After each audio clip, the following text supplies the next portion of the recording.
लढाला दखल गेली ना, म्हणजे रेकॉर्डरित्या नोंद जाणं किती गरजेचं असते हे मुलांना माहित नाही. आणि जे घरातून कमेंट्स करतात, घरी राहून बोलतात, "अहो 15 वर्ष झाले ते एक बाबा या ठिकाणी लढा देत आहे." 15 वर्ष कशाला म्हणतात? एक-एक गोष्ट सर त्यांच्याकडे तुम्ही बघितलं आणि त्यांचे डॉक्युमेंट्सरित्या तर विचार करावा लागेल. आपण काहीच करत नाही. नुसतं आपण फोनवरती जाऊन आपलं ते चॅट करून सगळ्या गोष्टीचा आपण काय करतो, एक टाईमपास करतो. पण डॉक्युमेंट्सरित्या अधिकृत आपल्याला काय करावं लागत आहे, याची अजूनही आपल्यामध्ये कमतरता आहे आणि त्यामुळे आपल्या लढ्याला न्याय मिळत नाही आहे आणि आपला लढा हा कमकुवत होत चालला. ही मुळात एक गोष्ट लक्षात आली. आतापर्यंत जर आपले पाठपुरावे जर झाले असते, तर हा लढा कमकुवत राहिला नसता.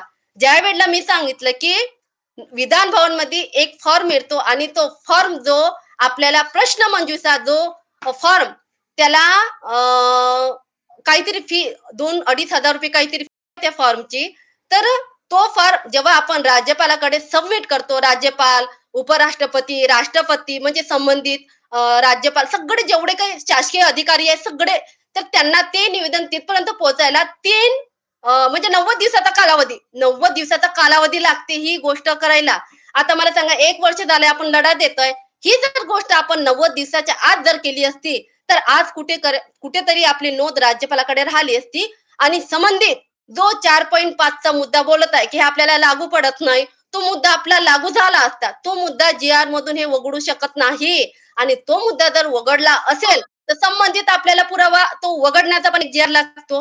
हां, ही गोष्ट खरी ठरली आणि ही गोष्ट मला कधी माहीत झाली 5 जानेवारीला ज्यावेळेला मी आझाद मैदानाला बसले त्यावेळी ही गोष्ट माझ्या लक्षात आली. संबंधित लोकांकडून मला ही गोष्ट माहिती मिळाली, की ही गोष्ट व्हायला पाहिजे. आता तेवढी आपल्याकडे दिवस नाही, की आपण 90 दिवसाची वाट बघूया. कारण एवढी मानसिकता कुठल्याही मुलाची राहिलेली नाही. ही गोष्ट अगोदर व्हायला पाहिजे.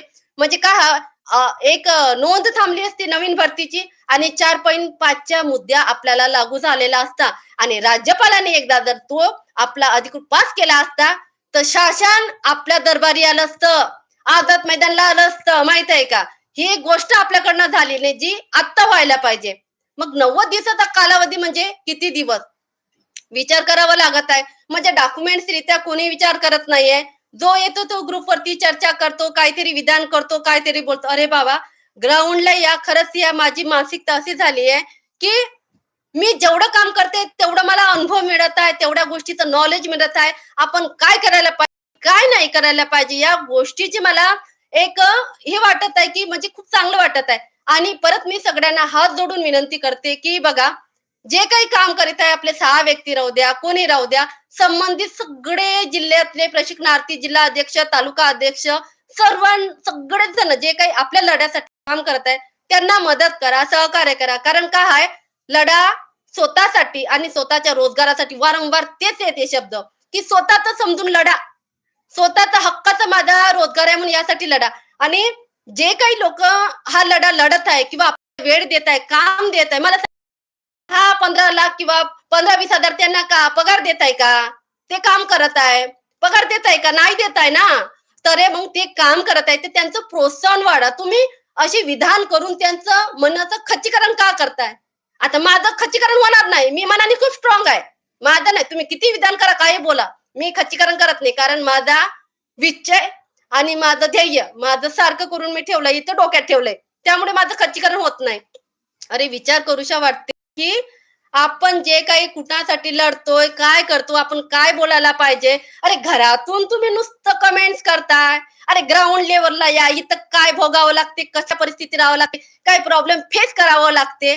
मी मुंबईमध्ये आल्यावर बघते बघा आपापले लोक जेवण करायला गेले तर साईडला, तर बघा 1-2 लोकं त्यांचं भांडण सुरू होतं जेवणाच्या याच्यावरून.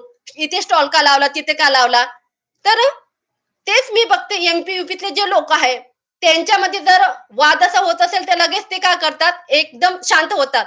म्हणजे वाद नाही. पण आपले मराठी लोकं आपल्याच भावामध्ये आपण काय करतो, आत आपल्या भावामध्ये लढा द्यायचा आणि जेव्हा बाहेरचा व्यक्ती येतो, तेव्हा आपण लढायचं नाही. या लढ्यामुळे आपण मराठी माणूस कमकुवत झाला आणि आपला लढा सक्सेस होत नाही. डोळ्यांनी प्रत्यक्ष उदाहरण दिसते. मग आपले आता बघा काही लोकांचे कमेंट्स येत आहे, की आंदोलनाची दिशा कशी असली पाहिजे? काय फुकटमध्ये पाहिजे सर्वांना. ताई काय सांगितले यांनी